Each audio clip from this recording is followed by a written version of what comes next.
Hi hello friends, welcome to Haji's kitchen and beauty tips. இன்றைக்கி நம்ம கிச்சனில் நாட்டுக்கோழி சிந்தாமணி தாங்க செய்ய போகிறோம். மூணு இன்க்ரீடியண்ட்டை வச்சு ஈஸியாக செஞ்சிடலாம். ரொம்ப ஸ்பைஸியாக டேஸ்டியாக இருக்கும். ரொம்ப ஹெல்த்தியான ரெசிப்பியும் கூட, ரொம்ப நல்லா இருக்குங்க. வாங்க இது எப்படி செய்கிறதுன்னு பார்த்துடலாம். ஃபஸ்ட்டு நான் இதுக்காக ஒரு கிலோ நாட்டுக்கோழியை நல்லா வாஷ் பண்ணி க்ளீனாக எடுத்து வச்சுருக்கேன். இதுக்கு ஈக்குவலாக நம்ம சின்ன வெங்காயம் தான் எடுத்துக்கணும். நான் ஒரு 3/4 கிலோ அளவு சின்ன வெங்காயம் உரித்து எடுத்து வச்சுருக்கேங்க. கட் பண்ணணும்னு அவசியம் இல்லை. அப்புறம் 3 டேபிள் ஸ்பூன் இஞ்சி பூண்டு பேஸ்ட்டு எடுத்து வச்சுக்கலாம். ஒரு 30 வரமிளகாயை 2 கட் பண்ணிவிட்டு விதையெல்லாம் எடுத்துகிட்டு தனியாக எடுத்து வச்சுக்கலாங்க. இப்போ ஒரு பெரிய அகலமான கடாயில் ஒரு 1/4 லிட்டர் அளவு நல்லெண்ணெய் ஆட் பண்ணிக்கலாம். சிந்தாமணிக்கு எப்பயுமே நல்லெண்ணெய் தான் ஆட் பண்ணணும். அதுவும் நாட்டுக்கோழிக்குங்கிற போது நல்லெண்ணெய் நிறைய ஆட் பண்ணிக்கோங்க. அப்போ தான் டேஸ்ட் வைஸ் சூப்பராக இருக்கும். இப்போ எண்ணெய் நல்லா சூடாகிடுச்சு. ஃபஸ்ட்டு நம்ம வரமிளகாயை ஆட் பண்ணிடலாம். இந்த மாதிரி வரமிளகாய் ஆட் பண்ணிவிட்டு ஒரு 2 நிமிஷம் விட்டுறலாங்க. எண்ணெய் கலர் சேஞ்ச் ஆகும். அதுக்கப்புறம் நம்ம சின்ன வெங்காயத்தை ஆட் பண்ணிக்கலாம். இந்த மாதிரி ஒரு 2 நிமிஷம் நல்லா கலந்து விட்டுட்டு அதுக்கப்புறம் நம்ம உரித்து வச்சுருக்கோம் இல்லையா, ஒரு 3/4 கிலோ அளவு சின்ன வெங்காயம், அதையும் ஆட் பண்ணிக்கலாம். ஆட் பண்ணிவிட்டு வெங்காயம் நல்லா கோல்டன் ப்ரௌன் ஆகிற வரைக்கும் நல்லா வதக்கி விட்டுக்கலாம்.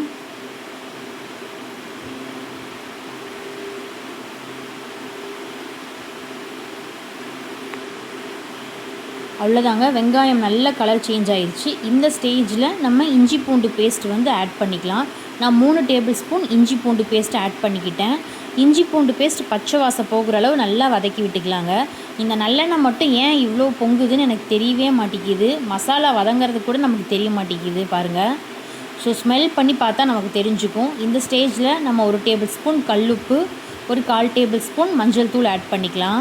ஆட் பண்ணிவிட்டு ஒரு 2 நிமிஷம் கலந்து விட்டுட்டு மசாலாவோட பச்சை வாசம்லாம் நல்லா போனதுக்கப்புறம் நம்ம நாட்டுக்கோழி ஆட் பண்ணிக்கலாங்க. இப்போ நம்ம கறியை ஆட் பண்ணிக்கலாம். ஆட் பண்ணிவிட்டு மசாலா கூட ஒரு 5 நிமிஷம் நல்லா கலந்து விட்டுக்கலாம்.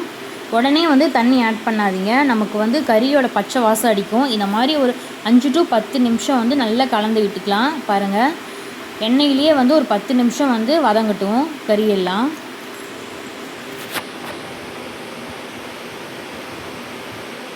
நிறைய பேர் இந்த சிந்தாமணிக்கு சோம்பு, சீரகம், பூண்டு தனித்தனியாக போட்டு செய்கிறாங்க.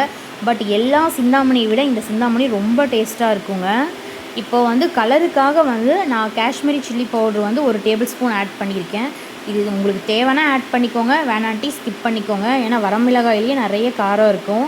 காஷ்மீரி சில்லி கலருக்காக மட்டும்தான் நம்ம சேர்த்துறோம். ஒரு 2 நிமிஷம் நல்லா கலந்து விட்டுட்டு இப்போ கறி வேக தேவையான அளவு தண்ணி ஆட் பண்ணிடலாங்க. தண்ணி ஆட் பண்ணிவிட்டு ஒரு மூடி போட்டு விட்டுடலாம். ஒரு 20 to 25 நிமிஷத்துக்குள்ளே நல்ல நாட்டுக்கோழி சாஃப்டாக வெந்துடும். நம்ம குக்கரில் வேக வைக்கும்போது ஒரு 4 விசில் to 5 விசில் விட்டாவே வெந்துடும். கொஞ்சமாக தண்ணி ஆட் பண்ணிக்கோங்க குக்கரில் ஆட் பண்ணும்போது. இப்போ ஒரு 20 நிமிஷம் ஆயிடுச்சுங்க. இப்போ நான் ஓப்பன் பண்ணி பார்க்குறேன் பாருங்கள். நாட்டுக்கோழி எல்லாம் நல்லா சாஃப்டாக குக் ஆயிடுச்சு. இப்போது நம்ம தண்ணியெல்லாம் சுண்டி கிரேவி கன்சிஸ்டன்சி வரதுக்கு நம்ம ஒரு 10 to 15 மினிட்ஸ் சிம்மில் வச்சு விட்டுடலாம். ஹை ஃப்ளேமில் வைக்காதீங்க, கருகிரும். ஸோ சிம்மில் வச்சு ஒரு மூடி போட்டு விட்டுருங்க. ஒரு 15 மினிட்ஸ் கழிச்சு பார்த்திங்கன்னா இந்த மாதிரி எண்ணெய் பிரிஞ்சு கிரேவி கன்சிஸ்டன்சி வந்துடும். அவ்வளோதாங்க, கேஸ் ஸ்டவ் ஆஃப் பண்ணிட்டா நம்ம நாட்டுக்கோழி சிந்தாமணி சூப்பராக ரெடி ஆயிடுச்சு.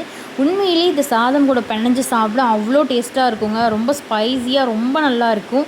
காரம் அதிகமாக சாப்பிட்றவங்க கண்டிப்பாக இதை ட்ரை பண்ணி பாருங்கள். உண்மையாலுமே ரொம்ப நல்லா இருக்குங்க. சாப்பாடு மட்டும் இல்லைங்க, இட்லி, தோசை, பரோட்டா, சப்பாத்தி எல்லாத்துக்கூடையும் சைடிஷாக வச்சு சாப்பிட அவ்வளோ டேஸ்ட்டாக இருக்கும்.